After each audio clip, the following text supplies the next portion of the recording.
Assalamualaikum warahmatullahi wabarakatuh. Halo Bapak Ibu sekalian, sahabat sekalian, para operator Arkas dimanapun Anda berada. Kali ini seperti biasa kita akan kembali menjawab pertanyaan yang masuk di channel kita. Dan kali ini pertanyaannya adalah terkait bagaimana jika di saat penarikan di bank itu kena denda saldo. Apakah pagu dana di arkasnya juga disesuaikan dengan anggaran yang masuk atau tidak ya, seperti itu. Jadi silahkan untuk Bapak Ibu sekalian yang saat ini mengalami atau terkena denda saldo untuk dana tahap 2-nya, silahkan bisa simak sering kita kali ini sampai selesai, jangan di skip tentunya. Dan sebelum kita masuk ke dalam pembahasan kita kali ini, seperti biasa silahkan untuk Bapak Ibu sekalian yang mungkin saat ini belum berlangganan di channel saya, silakan untuk mengklik tombol subscribe terlebih dahulu ya, agar nanti kedepannya itu tidak ketinggalan update terbaru yang kita update di channel Imran Prasetya. Baiklah, mari kita mulai saja sering kita kali ini.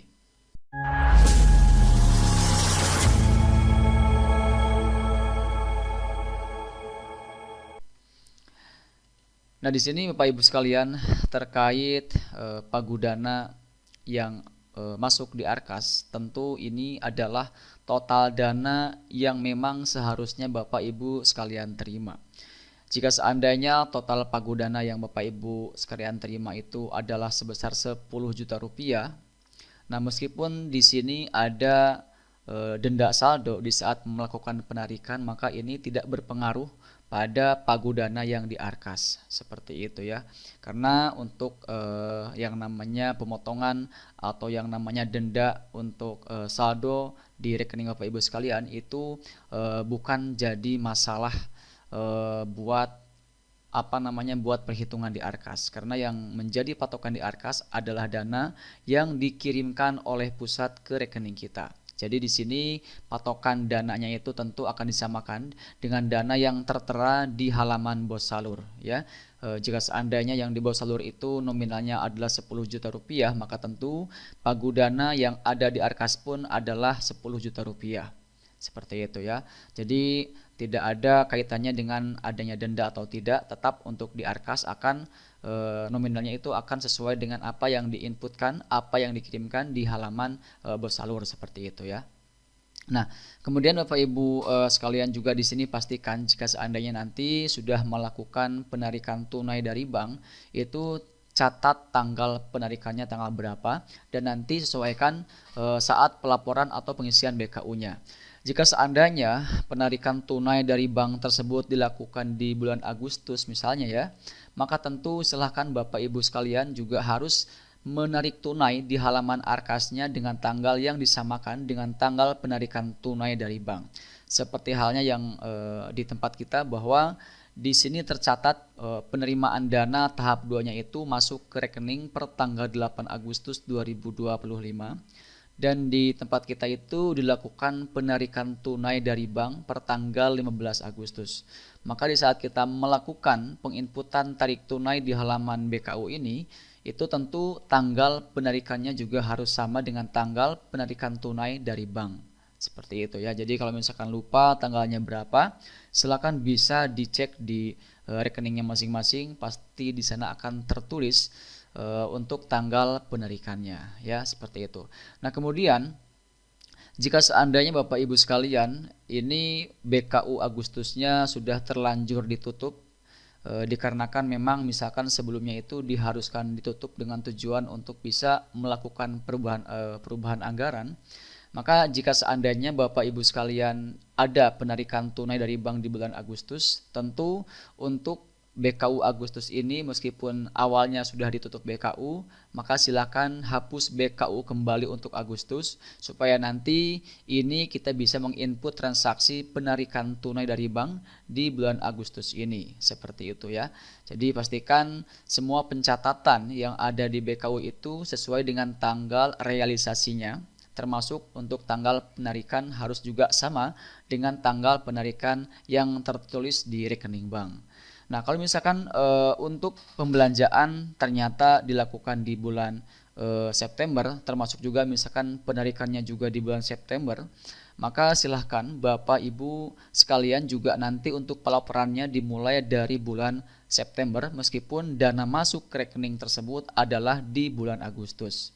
Seperti itu ya, karena tentu dalam proses penginputan pelaporan pembelanjaan yang sudah kita lakukan di realisasi aslinya, ini di saat kita ingin melakukan pelaporan di Arkas tentu harus ada dana dulu yang masuk di bagian dana tunai.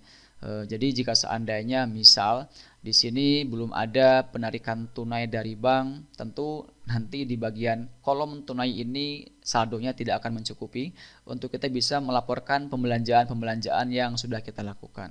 Maka di sini poin penting dalam pengisian BKU apapun, baik itu Agustus, September, Oktober hingga Desember, tentu di sini patokannya adalah pertama, tanggal realisasi anggarannya. Jadi jika seandainya rencana anggaran untuk bulan Juli dan Agustus ini baru bisa kita realisasikan di September, maka untuk pelaporannya pun dilakukan di bulan September. Dan di video sebelumnya juga kita sudah membahasnya, di mana kita jika seandainya ada rencana kegiatan atau ada rencana pembelanjaan yang belum kita laksanakan, belum kita realisasikan, kemudian di saat kita ingin menginput pengisian laporan di bulan September, maka rincian kegiatan yang belum kita laksanakan tentu akan muncul juga di bulan September. Maka dari itu di sini patokannya itu tidak harus selalu melihat bulan yang sudah kita rencanakan, tapi di sini adalah patokannya pada tanggal realisasi anggaran yang kita lakukan.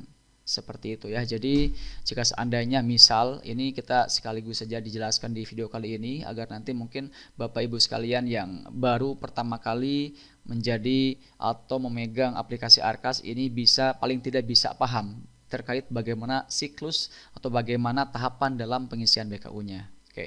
Nah, jadi Bapak Ibu sekalian di sini meskipun ada sebuah kegiatan di bulan Juli atau Agustus misalnya itu kegiatannya atau pembelanjaannya itu adalah untuk pembelian alat olahraga seperti misalkan bola voli, kemudian bola bola untuk permainan sepak bola, bola takraw dan lain-lain. Intinya rencana yang sudah Bapak Ibu sekalian lakukan, yang sudah Bapak Ibu sekalian rencanakan di bulan Juli atau Agustus misalnya, tapi baru dilaksanakan atau baru dibelanjakan di September, maka untuk pelaporannya juga di September, tidak di Juli atau Agustus. Ya, seperti itu. Jadi, jika seandainya di bulan Juli tidak ada transaksi apapun, baik itu penarikan tunai atau mungkin pembelanjaan di tahap 2, maka tentu silakan Bapak Ibu sekalian bisa tutup BKU tanpa transaksi.